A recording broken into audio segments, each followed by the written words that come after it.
नमस्ते दोस्तों और स्वागत है आपका एक और फाड़ू मूवी रिव्यू में, जहां पे हम बात करने वाले हैं उस फिल्म की जिसने दिवाली के पहले ही सिनेमाघरों में रॉकेट छोड़ दिए हैं। जी हाँ, कांतारा द लीजेंड चैप्टर 1। 2022 में जब कांतारा आई थी सबका दिमाग फट गया। ऐसा लग रहा था जैसे कि कोई हॉलीवुड मूवी हो, लेकिन उसमें अपनी मिट्टी की खुशबू थी। उस फिल्म ने बता दिया था कि बॉलीवुड वाले चाहे कुछ भी कर ले, लेकिन साउथ सिनेमा अलग ही लेवल पर है। तो जब कांतारा चैप्टर 1 का अनाउंसमेंट हुआ, सबके एक्सपेक्टेशंस आसमान छू रहे थे। और ये मूवी रिलीज कब हुई? 2 अक्टूबर को, महात्मा गांधी जयंती पर। ऋषभ शेट्टी ने अहिंसा छोड़कर पूरी तरह से हिंसा कर दी बॉक्स ऑफिस पर। यह मूवी का मेन जॉनर है एडवेंचर, ड्रामा, थ्रिलर, लेकिन मैं इसको बोलूंगा माइथोलॉजिकल। पूरी फिल्म में लोग या तो दौड़ रहे हैं या लड़ रहे हैं या चिल्लाते हुए दिख रहे हैं। इतना एक्शन है कि पॉपकॉर्न खाने का टाइम नहीं मिलेगा। प्लॉट क्या है? सुनो ध्यान से। जिसने पहली कांतारा देखी थी उसको पता है कि वो 90s में सेट थी।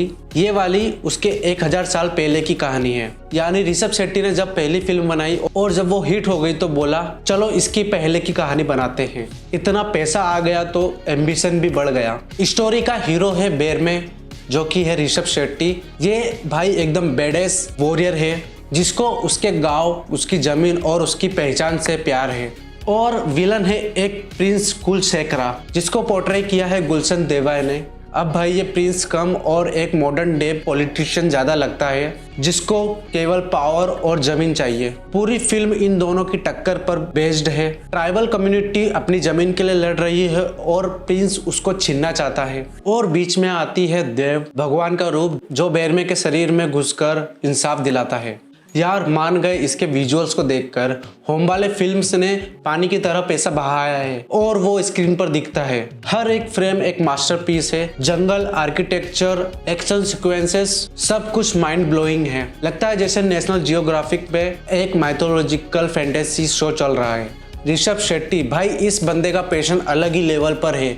डायरेक्शन भी खुद कर रहा है, एक्टिंग भी खुद कर रहा है और शायद लाइट बॉय और स्पॉट बॉय का काम भी उसने ही किया हो। जब वो देव बन के चिल्लाता है तो थिएटर में गूज बम्स आ जाते हैं। वो एनर्जी, वो आग, वो एक्टिंग देखकर ऋषभ शेट्टी के लिए तालियां बजती है थिएटरों में। पिछली फिल्म की तरह इस बार भी बीजीएम ने आग लगा दी है। अजनीश लोकनाथ ने शानदार काम किया है। वो वारा रूपम की वाइब तो अभी तक दिमाग में बज रही है। बात करें पेसिंग की तो ये फिल्म फर्स्ट हाफ में काफी स्लो है। वर्ल्ड बिल्डिंग के नाम पे इतना टाइम लगाया है कि बीच में लगता है भाई आगे बढ़ो ना। कुछ सीन्स काफी लंबे खींचे गए हैं जिनकी जरूरत नहीं थी।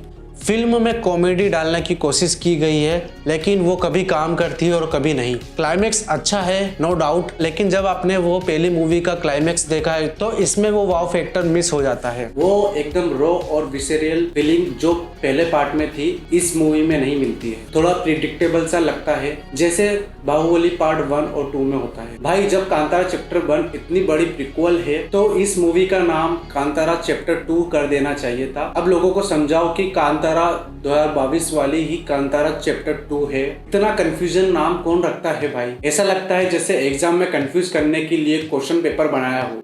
गुलशन देवा को विलन बनाया है, लेकिन उनका कैरेक्टर इतना इम्पैक्ट नहीं डाल पाता है। वो विलन वाली वाइब्स नहीं आती है जो पहले पार्ट में किशोर की आई थी। लगता है जैसे स्कूल का बुली हो जो बस ऐसे ही शोर मचा रहा है। अगर आप कांतारा के फैन हो और विजुअल स्पेक्टेकल देखना चाहते हैं तो ये फिल्म आपके लिए है। और अगर आप टाइट स्टोरी और नए प्लॉट की उम्मीद कर रहे हो तो शायद थोड़ा डिसअपॉइंटमेंट हो सकता है। मेरी तरफ से इस मूवी को 3.5 out of 5 stars. First half में थोड़ा स्लो, लेकिन सेकंड हाफ में एक्शंस और विजुअल्स की भरपूर मात्रा से आप इंगेज हो जाओगे। जब आप थिएटर से बाहर निकलोगे तो बेरमे का वो रूप आपके दिमाग में घूमता रहेगा। Kantara chapter 1 is a divine visual feast, but it lacks the soul of its predecessor. फिर भी थिएटर में देखने लायक है। और होमबाले फिल्म्स ने फिर से प्रूव कर दिया है कि उन्हें ऑडियंस की नब्ज पकड़ना आता है। तो जाओ और इस लीजेंड को देखो। मिलते हैं नेक्स्ट वीडियो में, तब तक के लिए कीप वॉचिंग CND। मैं दिल का दर्जी हूँ, एक उड़ता बड़ी हूँ। मैं दिल का दर्जी हूँ।